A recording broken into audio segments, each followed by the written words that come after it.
আপনার আমার জীবনে যত ধরনের টেনশন কাজ করে, যা যা বিষয় নিয়ে, আমরা যদি এতটুকু বুঝতে পারি সব কিছুর জিম্মাদার দায়িত্ব আল্লাহর, আপনার আমার জীবনের অনেকগুলা টেনশন এমনি শেষ হয়ে যাবে। চিৎকার দিয়ে বলেন না সুবহানাল্লাহ। আওয়াজ দিয়ে বলুন তো, আমাদেরকে খাওয়ায় কে?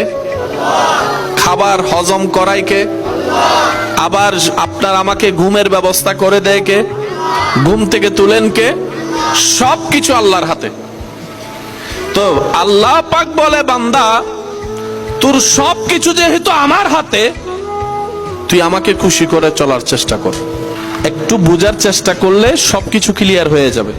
আল্লাহ পাক বলে, বান্দা দুনিয়াতে তুই যতদিন থাকবি, যতদিন তুই নিঃশ্বাস নিবি, তোর 24টা ঘন্টার প্রত্যেকটা কাজ আমি রবকে খুশি করে করার চেষ্টা করবি। তাহলে আমি আল্লাহ যদি তোর উপর খুশি হই, তোর জন্য দুনিয়াও জান্নাত বানাই দিব, চিরস্থায়ী জান্নাত তো আছেই। কারণ আমি রব যার উপর খুশি হয়ে যায়, কোনো তাকে স্পর্শ করে জ্বালাতে পারে না।